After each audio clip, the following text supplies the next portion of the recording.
조선의 왕족들 중 다양한 사유로 불쌍한 삶을 살아야 했던 사람이 한둘이 아니었지만 그중 가장 모진 세월을 맞이하여 비참한 죽음을 맞이한 이가 있었으니 그는 바로 은정군 이찬이었습니다.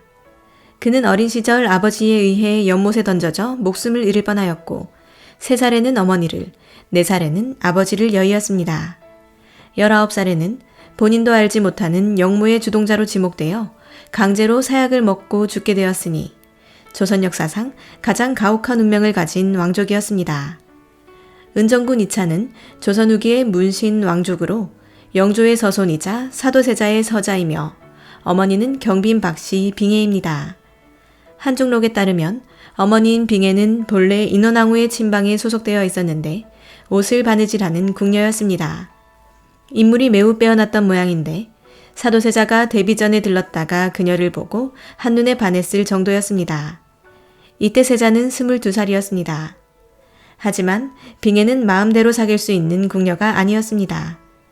왜냐하면 그녀는 원래 숙종의 산비 인원왕후의 궁녀였기 때문이었습니다. 그러던 중에 인원왕후가 1757년 5월 13일에 71세의 나이로 사망하였습니다. 그러자 사도세자는 이때다 하고 빙해에게 접근하였습니다. 빙해를 유혹한 사도세자는 그녀를 세자의 처소인 동궁전에 끌어들이고 살림을 차리게 됩니다.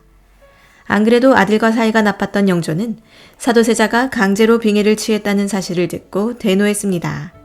인원왕후가 죽었는데 국상기간에 궁녀를 범했다는 사실이 영조를 더 노하게 했습니다. 그 뒤 빙해는 존재를 숨기고 계속해서 동궁전에 살며 거기서 자식들까지 낳았습니다. 이렇게 해서 낳은 아이들이 은정군 이찬과 청근옹주였습니다. 숨어 살면서 자식까지 낳으니 그야말로 불안의 연속이었을 것입니다.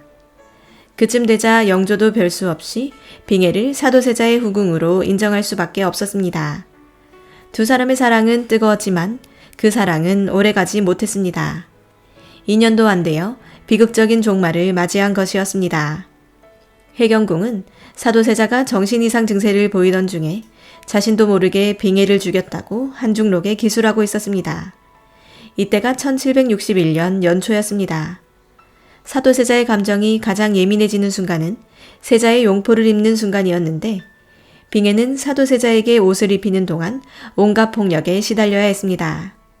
그는 용포를 입는 과정에서 수도 없이 발작 증세를 일으켰고 발작이 시작되면 주변의 시녀와 하인을 마구잡이로 때렸습니다. 그때마다 빙해는 그를 가로막았습니다. 빙해가 끼어들어 그를 만류하자 화를 참지 못한 사도세자는 빙해에게 화살을 돌렸습니다. 그리고 그녀를 무자비하게 구타했습니다. 그래도 화를 삭히지 못한 사도세자는 빙해가 낳은 자기의 아들 찬을 연못으로 던져버렸습니다. 야사에 의하면 이때 갓 돌이 지난 아기 은정군은 그대로 죽을 뻔했지만 의붓 할머니인 정순왕후가 구해내서 간신히 살 수 있었다고 합니다. 다행히 아이는 살았지만 그의 엄청난 폭력을 받아내던 빙해는 숨을 거두고 말았습니다. 결국 사도세자는 목숨을 걸고 후궁으로 삼았던 연인 빙해를 자기 손으로 때려 죽인 것이었습니다. 광기에 사로잡힌 남자를 만난 은정군의 어머니인 빙해는 가련한 인생을 살다가 생을 마감하게 됩니다.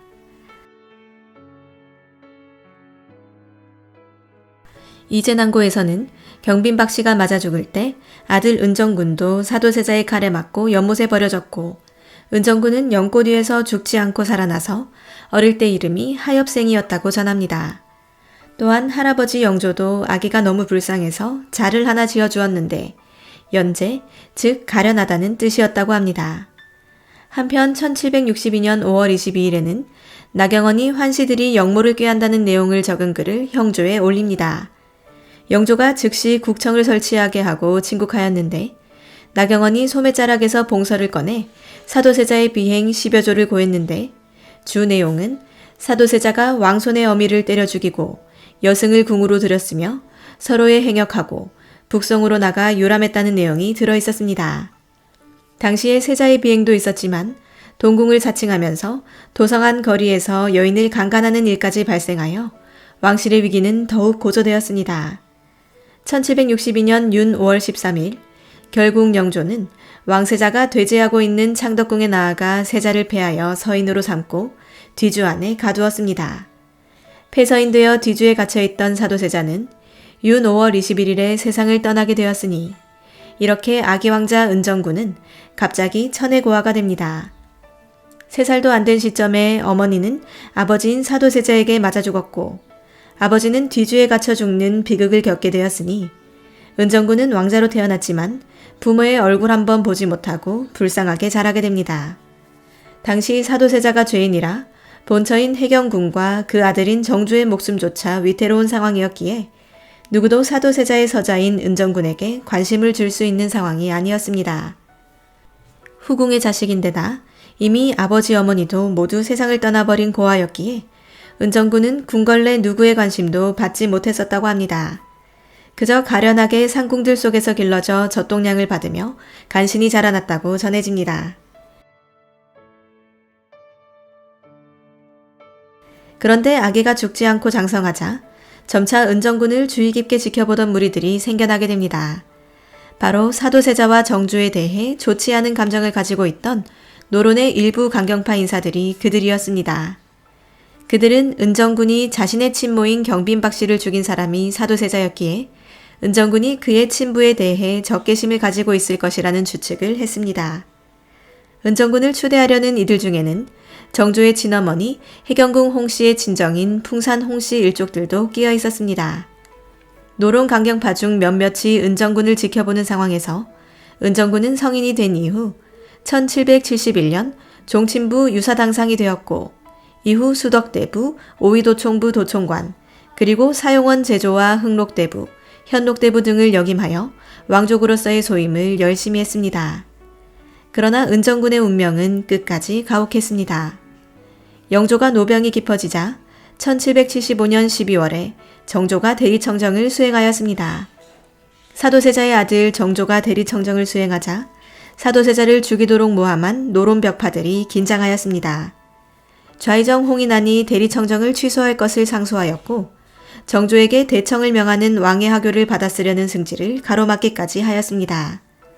노론벽파의 저지에도 불구 1776년 3월 영조가 승하하자 정조가 조선의 제22대 왕으로 등극하였습니다.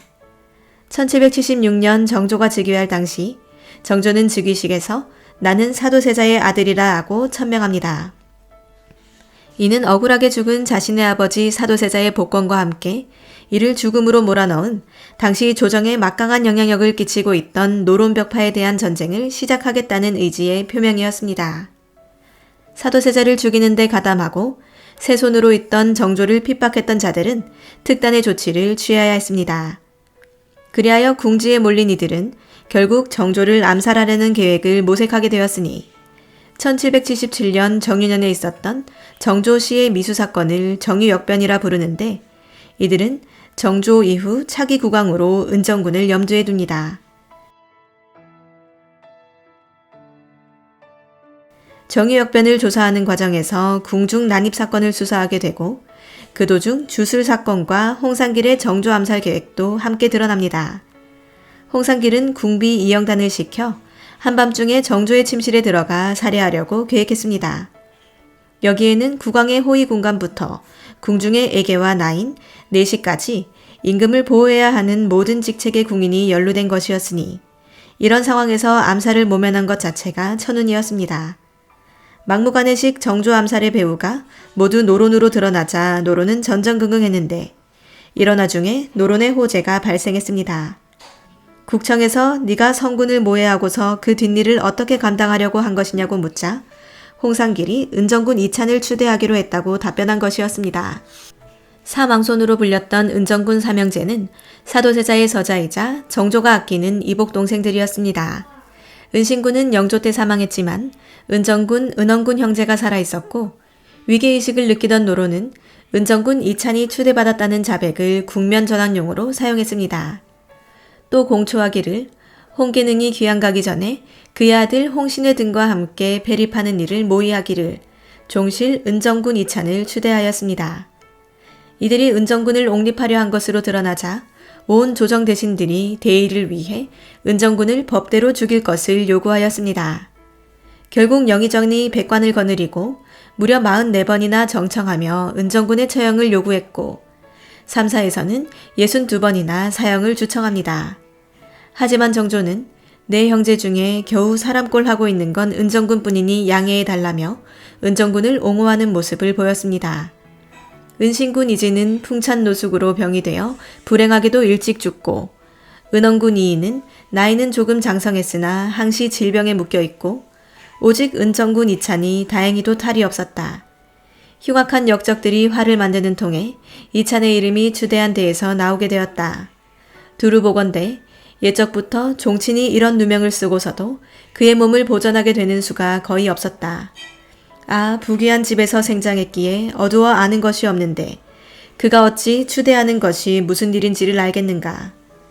정조는 이렇게 형제인 은정군을 지키려고 노력하여 이후 1년간 버티는 데에 성공하지만 조정대신들의 강력한 상소가 지속되자 어쩔 수 없이 눈물을 흘리며 은정군에게 자진할 것을 명하게 됩니다. 물론 은정군은 역모를 꾸민 사람들이 누군지도 모르는데 자신이 죽을 이유가 없다며 거부하고 반항하였습니다. 특히 왕족은 자신도 모르게 역모의 수장으로 추대된 경우 이렇게 억울하게 죽는 경우가 많은데 은정군이 그에 해당되었기에 반항할 수밖에 없었습니다. 그러나 대신들이 은정군의 사형을 강력히 주장했고 정조도 이에 못 이겨 하는 수 없이 그에게 사약을 내려 은정군은 강제로 사약을 먹고 죽게 되었으니 이때가 1778년 은정군의 나이 19살 때의 일이었습니다. 죄명은 억울하게 죽은 어머니의 복수를 한다며 역모를 꾀했다는 것이 이유였습니다. 정조는 자신의 형제인 은정군을 지키지 못한 것에 대해 평생을 안타까움 속에 살았다고 전하는데 정조의 묘지문에는 다음과 같이 기록하고 있습니다. 그리고 은정군 이찬은 흉한 무리들의 추대를 받았다가 죽었는데 왕은 그를 두고 늘 한탄하기를 찬이 죽은 것은 홍구경 때문이었으니 구경이 폐기를 당한 것은 그 보복을 받은 것이다. 내가 후일 후궁 중에서 아들을 낳는 자가 있으면 꼭 이찬을 위해 양자를 세워주리라 하였다. 더불어 정조대왕 천른 지문에서도 당시 상황과 정조의 안타까움을 구체적으로 묘사하고 있습니다. 그 역적들이 모두 처형되었을 때 무신하들은 은정군 이찬이 왕실의 지친으로서 그 이름이 추대 대상에 올랐다 하여 신문하길 정했는데 왕은 훌쩍 자리에서 일어나 들어가 버리고 나오지를 않았다. 백관들이 계속 들에 엎드려 찬을 죽일 것을 강력히 정했지만 왕은 그때까지도 허락하지 않았다. 결국 대신과 의금부 당상관이 이찬을 의금부로 끌어들여 그로 하여금 자진하도록 다그치자 찬은 불복하고 거절하였다. 그리하여 그 사실을 다시 왕에게 아뢰어 사사가 된 것이었다. 그러나 왕은 그 일을 못내 슬퍼하면서 내사를 명해 장례를 후의하도록 명하였다. 훗날 은정군은 조카인 정계대원군의 아들 철종이 즉위한 후 1850년에 대사원 서영순의 장소로 복권됩니다. 당시 철종은 정조가 늘 한탄하며 이야기했던 이찬을 위해 양자를 세워주리라 라는 말을 떠올렸는지 1826년에 사망한 은원군 이인의 아들 분계군을 은정군 이찬의 양아들로 들이게 하고 그 밑으로는 다시 선조의 그남 경창군 구대손 이승응을 다시 풍계군의 양자로 삼아 그의 제사를 받들게 합니다. 이후 1871년에는 고종이 효민이라는 시호를 내려 망자의 억울함을 달랜 것으로 보입니다. 태어나면서부터 어미와 아비를 잃고 천혜고아가 되어 최선을 다해 살았지만 누구인지 알 수 없는 세력에 의해 왕으로 주대되어 애꿎은 목숨을 잃게 된 은정군은 아마도 조선 역사상 가장 가혹한 운명을 살다 간 비운의 왕자였을 것이라 생각합니다.